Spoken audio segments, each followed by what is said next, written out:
What is up? Thank you for coming to my channel, Prison POB.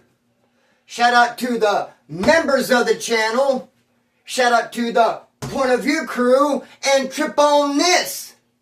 If you're in Bakersfield, getting your weed at any other place other than Big Happy Collective, 4701 Stein Road, you're straight tripping. Pay him a visit and go get yours, homeboy. Hey, so trip on this. This video right here was requested. Requested with the donation even. Straight up gotta honor that. The bad part is I didn't bring with me, I don't have the person's name that said, hey, here's a donation, tell that story. I wish I could be like, hey, shout out to you, this is your story, brother. That just means I'll catch you on the next one. That's what that means. And the next one, the next video, is the blue team video, homeboy. Shout! This video right here is a banger too. I have told in the past. I've alluded to it, but I'll switch it up, homeboy. You know I will. Hey, trip on this. I woke up this morning and I had a 7-inch hair, dude. Just one hanging from my chin by itself, just like blowing in the wind. One big ass long hair by itself. And I was like, well, I almost hated to cut it. But you know, I had to. But I'm looking at it going, man, little buddy, put a lot of work in. I don't know if it's just me having an analytical mind, but I couldn't help but take a pause and be like, what happened here? I mean, really dope. What seriously happened? And I came up with a theory. I think that long hair told the other hairs, hey guys, watch this. And it was just like, oh, And the other hair's like, whoa, whoa, whoa. And he's growing, he's growing, he's going. And then before you know it, he's 7 inches long. Blowing in the wind in all his glory. And the other hair's like, dude, you shouldn't have done that. Now he's going to cut you. You're done for in the morning. And he's like, I'd rather die than turn gray. I created that whole story, bro, in my head. A couple seconds flat. Because I didn't create it. That's reality. That's what happened, dog. Hey, so trip on this, brother. We're going to get right into this story after I shout out a good friend of mine. Who got my truck running? Where you at, dude? Bro, so happy. I'm tickled pink. I'm overjoyed that I'm just driving my truck around, bro. Hey, running better than ever. Keep in mind, I only had it for a couple months and it broke. I had it for a couple months. And even when I got it, it wasn't running all that great. I was scared to drive it on the freeway. It would lose power. I didn't take it far, just like around here. And then yet it died at the local gas station. I was lucky to jump it. It was straight tired, homeboy. I got that bad boy here and it sat. And I'm like, when am I going to come up with the money to fix this darn thing? But a solid friend of mine, Noah, brother, said, Splint and Dizzle, I got you, homeboy. Hey, so shout out to him. But now I don't want to give trolls glory, but how funny, dude, in hindsight. Thinking about, do you remember a couple months ago a troll was not only in our comment section, because this is our comment section. This is the Point of View crew's comment section. He was there, and he was on other channels. Like, Splinter got rid of his truck. He sold it. Said he didn't know how to drive a stick shift. Bro, I learned on a stick shift. My first car was a VW Jetta. Where you at? So dude went around smutting me up saying I sold it, dude, and there it is. It trips me out how people, like, hate on me, bro. I never hate on nobody. I can't walk a mile in those shoes, homeboy. Hey, let's kick it off. Let's get it. Let's go. So, dude, look it. I have a choice to make. I'm in a car. This story, by the way, is me sticking one of the homeboys. This story came from, I'd imagine, the last video I told a couple weeks ago. And in it, I said, I was playing Pinochle, and one of the homeboys said, tell me about when you stabbed Mooch. Tell me the Mooch story. And someone went in the comment section and said, I want to hear about the Mooch story. Tell me how you stabbed Mooch, homeboy. So that's what this story is. But first, hey, my eye, though, too. I mean, I don't like to come on here and just whoop, whoop, whoop, whoop, just smash you guys with updates. I like to get right to the video. But, dude, you got to know about the eye. I don't know how. I have no idea. But somehow I got a scratch on my gum. Dude, I don't know. It wasn't a physic, dog. I know sometimes I'm eating top ramen, and there'll be like a part of the noodle that doesn't get all the way wet or all the way hot, and it'll be a little bit hard. And like, I don't know, dude, did I bite into a hard top ramen? Did a hard noodle scratch my gum? Something scratched my gum, I have no idea. Got a little scratchy poo on the gum. It kind of felt sensitive. But then I really felt it at GEG's pad when we had pizza. Ate some pizza. I'm like, I felt that. That tomato sauce, that acidity, if you will. I mean, I feel that. Just, a little touch of some spice or something up in there that got me. I feel it. And then I see a little swelling. My cheeks start to puff up a little bit. It's like, well, I'll be down. And then I came home to Baker's, dog. Fell asleep and woke up like this. Arr, arr, pirate. Eyes swollen shut, dude. What in the fizzuck? I do not like going to the doctor. I jumped in my ride. Went to urgent care. Walked in like, hello, like, what are you here for? What do you think? My toe. No, my eye, homegirl. So, dude, they gave me some antibiotics, bro. And seems to be working, dog. Let's kick it off with this video, homeboy. Hey. Dude, I'm in a car, and I can go one of two ways. I'm absconding on parole, and I have a Ranchero, badass Ranchero that my uncle bought me after my dad passed away. Dude, I could take Union Avenue to the spot I was staying at, which is just a real crowded, flooded, busy street, or I could take Cottonwood, which is dead, no cars. I chose Cottonwood. To my horror, in just a few minutes. I mean, I would suffer the penalty of that choice, bro. Because when I took Cottonwood, and I took it because there's no cars, and I could just zoom onto my spot, but there was a car, actually. There may not be a lot of traffic, bro, but sometimes that's bad, because if there's a cop there, like there was, there's nobody to blend in with. I take Cottonwood, there's no traffic, but that's all bad because the cop gets behind me, homeboy, and pulls me over. Hey, but no worries. I'm not tripping. I have a get-out-of-jail free card in the form of an alias, my cousin Ryan. Dude, I've got tremendous mileage out of this so far. I've gotten out of arrests so many times. Once I ran from a burglary. I did a burglary, dude, and I hauled ass from it, and a CHP pulled me over. Gave him my cousin's name, Ryan. He gave me a ticket, dude, and Ryan ended up getting a warrant for not going to court, dude. He had to straighten that out. I felt bad, dude. That's a hell of a position to put a guy in. I really felt bad for that one. Hey, homeboy, I'm not worried about getting pulled over in my Ranchero. I'm going to say Ryan.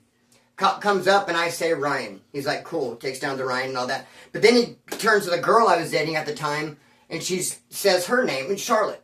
Charlotte. And the cop draws down on me. Chris, get out of the car. And I'm like, whoa, that switched up quick.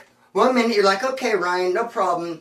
And your name, please, madam, to get on the ground, Chris. Like, what in the fizz that, bro? Threw me on the ground, proned me out, handcuffed me, picked me up, and he goes, dude, I just heard about you. I just heard that there was a parolee at large named Chris running around with someone named Charlotte. And he goes, matter of fact, I even got this. And he goes to his patrol car, comes back with a photo, dude. A photo of me and my girlfriend that I had just taken. You go to the Photoshop, and you smile, dude, and you get an 8x10, and 5 wallets, and a 2x12, whatever the fizz up, homeboy, this photo package. And, dude, came out to the loved ones. I thought they were loved ones, friends and family. And somehow, cop ends up with one. And even my old lady tried to cry. It's not my old lady. My old lady is G, the most beautiful woman I've ever met. But this biatch, Charlotte at the time, tried to clown me later on. She's like, you should have seen your face when the cop showed you the picture of us. You were like, I'm surprised I had a face left. I thought it all got blown off my neck. I mean, dude, how was I supposed to know, bro, that this freaking sheriff was going to walk up to me and show me a picture that this chick had just taken, bro, like a week ago. Gave out to friends and family. Cop has one.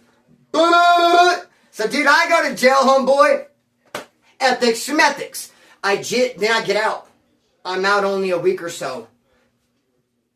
That's important to the story. Here's why. Because I'm only out a week from that violation, walking down the road in my neighborhood, and a cop drives by, sees me, and flips a U. It's the same cop that had my picture, that pulled me over, that said, hey, Brian, everything's good, till he met the ex, homeboy, and then he figured something out, drew on me, Chris got on the ground. That prick, homeboy, that guy, happened to see me and recognize me. I'm walking down the road in my neighborhood, this cop sees me, flips a U, I take off running. I'm running. I start jumping fences. What was that?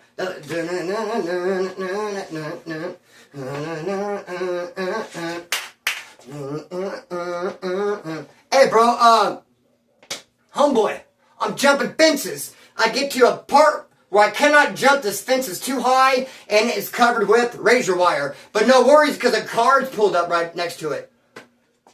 Easy peasy, homeboy. I've been here before. I jump on top of the car, and I grab the razor wire the best I can, and I kind of just jump over. And when I hit the ground, dude, my hat is gone. I only have one shoe on, and I'm sliced all to hell. Finger almost sliced off, thumb almost sliced off, arm sliced up. Dude, I got scars all over. I got scars on my chest, one on my neck. Dude, I look like I've been in a freaking knife fight with Edward Scissorhands, homeboy. Look like I just got into a freaking riot with the Northaniels up in Pelican Bay, dog. I'm all cut up, homeboy. Slice of Rooski. And of course I'm in shock, like, whoa. And so I go run into my homeboy's house. Keith, good friend of mine. Known him since kindergarten, homeboy from the neighborhood. And I knock on his door, I'm like, dog, hide me. He's like, and his kid's having a birthday party, bro. All these little kids are there, they're having a barbecue, but the birthday party is winding down. It's nighttime now, but they're still there and enjoying some ice cream and cake in the house. Good thing they weren't outside. Beat on the door, hide me, dog. Oh. He's like, go in the shed in the backyard. So I go in the shed, and he comes out and he said, no, dude, my old lady said, Charlie Holmes. She said, you gotta shake the spot, kick rocks, beat feet. So, dude, I barely jumped over this fence. I'm in an alley. I jump over another fence. I'm in a backyard, and I go climbing under a trailer. And I'm just sitting under the trailer, and I'm looking at my wounds. And this one in particular, dude, was just laid open. Hey, I always heard that our blood is red. Well, I mean, I've seen it, of course. I've always heard, I meant to say that our veins are blue. And it's kind of, where you see that too, it's like, all right, but are they those? That illusion, blue veins, red blood, how's it? I don't check out, bro, what do you mean, her? And so, dude, I didn't know what to think. But when my arm was laid open, I saw blue bloods. Straight up. Blue bloods?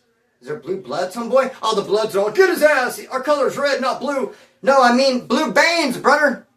Dude, give me a minute. I don't have my notes with me. This is just straight. I'm just shooting from the hip. Doing the best I can, homeboy. Dude requested a story. Here we are. I'm sliced up, and yes, the veins are blue, brother. And I'm checking out all my wounds, and I'm just like, damn. And I hear a dog barking, roof, roof, roof, roof, roof, roof, roof. And I hear sirens, the cops are there, there's a helicopter. I mean, the cops are out deep. For me, little old me, all I am is absconding on parole, homeboy. Who am I hurting? Just walking down the street, ain't doing nobody no harm. In fact, I had a job. Maybe I'll get to that in a minute. Hey, brother, just little old me. Never doing no harm. But they're come out deep from my ass, brother. I'm under this trailer. I'm hiding. I'm figuring out what I'm going to do whenever the cops leave, where I'm going to go, how I'm going to get stitched up. And then all of a sudden I see the fence open up. It looks like a movie. Boom. The fence of the backyard just flew open, dude. Wham. And there's like 5 sheriffs and a dog. And then there's like a floodlight behind them, and you can see their shadow. It looked like a movie. It was crazy. And I'm under this trailer like, oh, fuck, here they come. And they just come, and they got that sheriff dog, dude. And at first the dog is like 3 foot in front of them. And they're walking. It's a big ass backyard. I see them coming, bro. I mean, it's really getting built up. What's the word I'm looking for? I don't know the word. I don't want to take long to think about the dread, the excitement, homeboy. The anxiety is building up, and I'm just like, the dog is 3 feet in front of the cops. Then he's 6 feet in front of the cops. Then he's 9 feet in front of the cops. I'm like, does this dog have a retractable leash? Where are we at with this thing, brother? Dog's way too far ahead of him. No, because there was no leash. Next thing you know, the dog is under the trailer with me getting my ass, bro. Oh, the bitch came out of me, dog. Oh, help. I come crawling out. And, dude, finally, when I stopped moving, they told the dog, kick back, and we all stopped. The dog just sat there with my leg in his mouth. Like a bone. I'm proned out, 2 arms out, 1 leg out, 1 leg still in the dog's mouth. Take me to the hospital, and I'm all jacked up. That's important to the story because that was June 3rd of whatever year it was. And I was dating that girl, Charlotte. And so I go to jail, homeboy. I go to prison. I catch a violation for getting bit. For absconding. I get bit by the dog. I go do a violation. I come out of prison 8 months later. And I move in with my cousin, and I don't let myself do it. Because I've been with this chick for years, bro, off and on. She never fucking writes me when I'm in prison. Never sends me a fucking dollar. Doesn't answer a phone call. Dude, I go to prison, and she's like, fuck you. Who cares if we're running around for 6, 7 months, bro? We're road dogging it. We're having sex every damn day. I'm supporting her. We're doing the damn thing together. Bonnie and Clyde. I go to jail, and she's just like, Moves on to the next swinging dick, homeboy. It's pretty fucked up, if you ask me. And so, bro, I get out. I do not let myself call her. I'm like, no, I don't want nothing to do with that bitch. But I always end up doing it, bro. I end up getting drunk or something. I called her up. Hey. Straight balls hanging in her front. Hey, how you doing? I missed you. Come by, she says. I go by and she's big and pregnant, bro. Whoop. And you start doing the math and it's like, wait a minute, is it my kid or the next swinging dicks? Because, I mean, I got busted June 3rd and you had a boyfriend like June 4th. Like, you know what I mean? It's like, you're still wet from our encounter when you moved on to dude. Dude, our sperm probably mixed in the canal. It could be a hybrid kid. It could be both of ours. Whose kid is it, dude? No one knows. But guess what? I'm out. And not only am I out, I got my first asbestos settlement for my dad dying. I got $30,000, bro. My stepmom tried to rip me off. She ripped me off for a little bit, dude, but I'll put my foot down, dog. Hey, I got 30 grand out of it. Where you at? So since I'm on the streets and I have 30 grand, she's going to say it's my kid. Duh. She's not going to say it's the broke-ass dudes in jail. Nah, it's the guy in jail. It's his kid. The dude with no money. Not you here on the streets with $30,000 that could actually give me money, help me out. No, it's not yours. Again, she ain't going to say that. So she says it's mine, bro. I even delivered the kid. She even gave the kid my last name. Here's the kid right here on my arm. Full blast, thought it was my kid. Where you at? But then, hey, money comes and money goes. Especially when you're running with them stinky hoes. Dude, 30,000 gone in a jiffy. Just a couple months later, adios. And about the time my money was running out, gone, that's when the other swinging dick got out. He gets out. And now all of a sudden she might be thinking, oh, it's his kid. Now she feels bad, like, oh, I want to let him see his kid. Which I'm like, oh, it's his kid now? Which you could kind of tell, yeah, it was. Had a DNA test that came after me for freaking, what do you want to call it, child support in prison. I fought that. I fought it, brother, like I was in the, homeboy, in the ring. And, no, not my kid at all. And so, and you can tell by looking at the kid, dude. So anyways, bro, just right in the middle of our Bonnie and Clyde, and right in the middle of us hanging out, dude. We're doing the damn thing, but my money runs out. My money runs out. My money ran out. And next thing I know, she's hanging out with dude. How do you like that? Take that on the chin, bro. Hey, I got no one to blame but myself. So anyway, the money's gone. She's hanging out with dude. But surprise, surprise, I got a $9,000 check. And it was crazy because the very next day I got another $9,000 check. And they called me. They're like, come pick up your $9,000 check. I said, I did yesterday. No, this is a different one. Shoo! Because my dad died from asbestos cancer, bro. Money was coming in. So, dude, hey, homegirl, we might have spent that 30 G's, but there's another 30 G's on the way. Don't you even trip. So, dude, I get 9,000, I get an apartment, money's rolling in. So now she's trying to play both of us, dude. She's playing both of us. She's going hanging out with him. And the other swinging dick is a dude named Mooch, by the way. He might be watching this. What's up, Mooch? Mooch is a big-ass fool, too, man. Big as a house. Buff. He's buff. He ain't no punk. Ain't no punk, bitch, or lame. The first time I ever encountered him, I was hanging out in the farm, Kern County Jail, with one of my good friends, Todd Mast, who I knew from, like, 5th grade or some shit. And Todd was like, hey, Splinter, we were walking a lap. He's like, hey, you want to eat some popcorn? I got a popcorn. I was like, yeah. So I came in there in Barracks 6, dude. I come into Barracks 6. Todd gets the popcorn. I'm talking about the yard of Barracks 6. Go sit on the yard, in front of the barracks. Todd goes into the barracks, gets some popcorn, comes out, we're eating it. Mooch came out. Hey, Todd! I guess Todd had told Mooch, I'll eat the popcorn with you. And then Todd changed his mind, ate it with me. And Mooch got me, hey, you ever say you're going to eat popcorn with me and don't do it again? I'm going to fuck you up, man. And Todd's all, and I'm like, dude, you scared of that fool? Fuck that dude. What do you mean? Tell me to eat popcorn, whatever the fuck you want, bro. He's like, nah. I'm like, who's that dude? Fuck that dude. Anyway, Mooch, bro. Big as a house. Hey, so she starts playing us back and forth.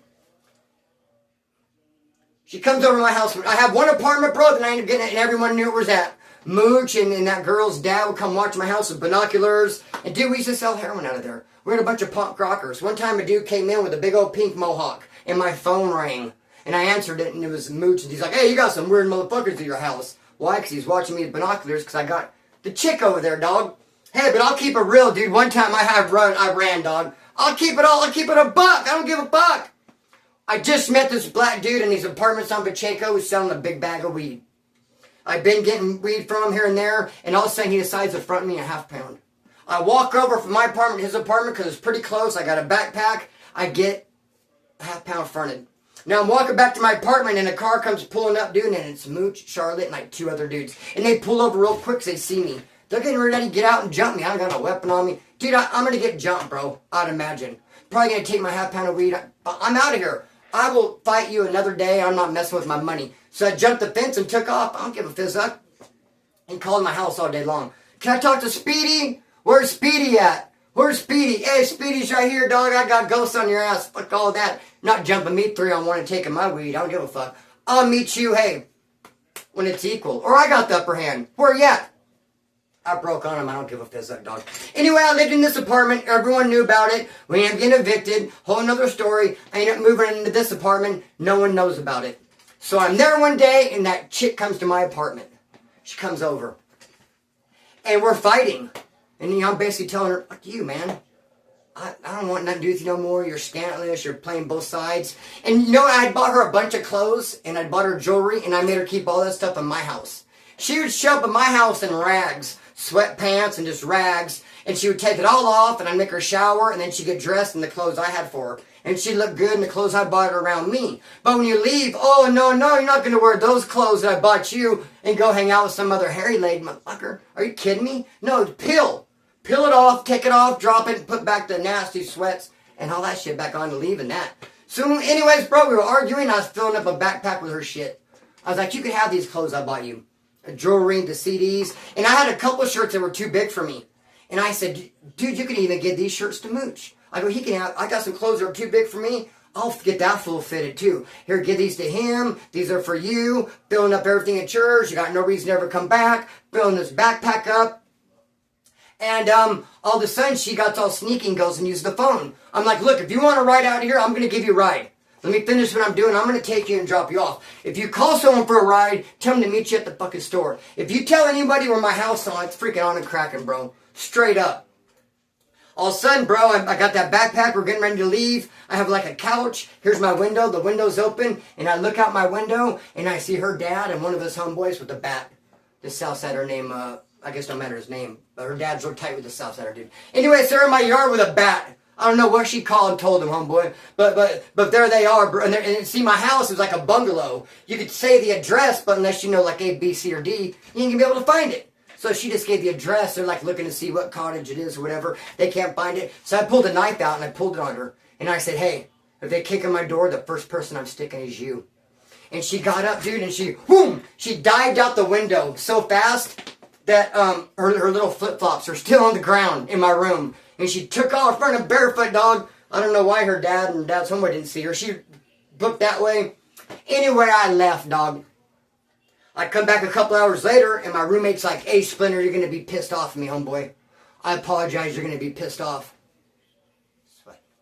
I said, why? What happened? He said, that chick came over here, dude, and she said she left some stuff here. So I let her in, and she took a backpack. That whole backpack I was filling up the whole time. You could have all your shit. Here, take this to him. You could have it. But she jumped out the window, didn't grab it.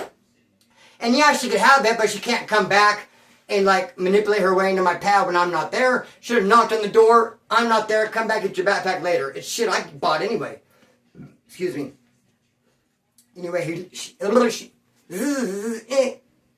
let her in. She grabbed the backpack. The next day she had a Prop 36 class. I go to it. Now, I got a big-ass knife, dude.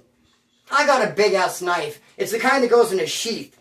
The sheath and the handle are made of ceramic. And what it is, it's like a big green ceramic leaf with like a snake wrapped around it. It's badass, bro. And the blade is like this long.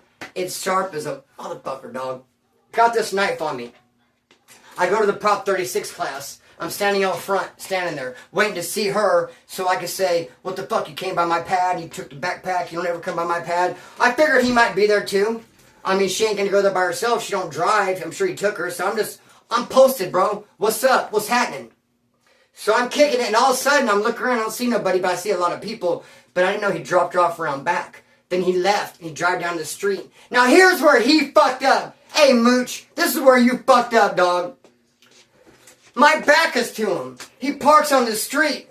I'm standing there looking around and I hear boom, and he like does boom, knocks me into a bush. Why didn't you creep? Why didn't you just be like, I mean, dude, you could have freaking done some damage. You could have crept up and just been like, dude, I mean, you could have done so much. Even just maybe creep up and just grab me by the neck and choke me out. Creep up! My back's to you. Why are you gonna... He got so excited. There he is! There he is! And dude, he came running, dog, and I heard him, dude. And now I braced, and he didn't even punch me. He like, boom, hits me, and I go into a bush. I reach in my pocket and grab that knife. Instantly. Immediately. I got my hand on the handle, my other hand on the sheath. All I gotta do is do that. And I'm armed, homeboy. So I'm like this against the bush, and he's throwing some like chicken shit ass punches. Again, I'm against the bush, my back's to you. How come you're not maybe holding me like this and like, bam, bam. I mean, what he did, he was doing no damage, dog. For a big ass dude, he was getting nothing. So, where you at? Hey, I wore myself out. Whew, I need to drink a Rockstar. I'm winded already. Okay, so, I've been talking for 25 minutes straight. I gotta count for something. Hey, bro. I pull that knife.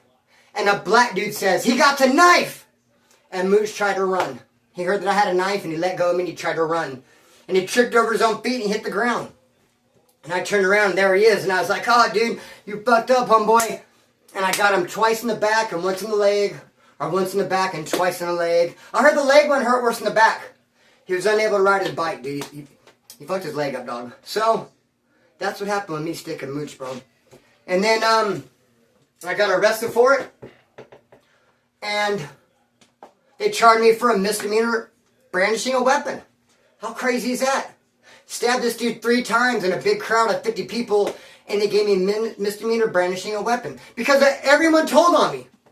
One person saw it, said I was Mexican. One person saw it, said I was white. One person said I jumped him with some friends. Another person said he jumped me. One person said he was on the ground. One person said I was on the ground. When you have so many conflicting stories, you take that to trial and it's like, what is the judge to believe? What are they to believe? Every eyewitness conflicts each other. They got nothing, bro. No case. On top of that, I'm going to do a year flat parole violation. So they're getting some time out of me. I'm going to go do a year regardless, homeboy. So that's what happened, bro. I went, they arrested me an hour later, got busted an hour later, charged me with misdemeanor brandishing a weapon, went upstate, got a year flat, homeboy, to CMC West. There's more to the story, but I think that'll do for now, homeboy. Hey, was this good? The guy who donated? Was this good for you? Good for me. If you have any more questions, any more stories you'd like to hear, hit me up. Tomorrow, the blue team video for sure. I'm going to cut the string and let it fly. Peace!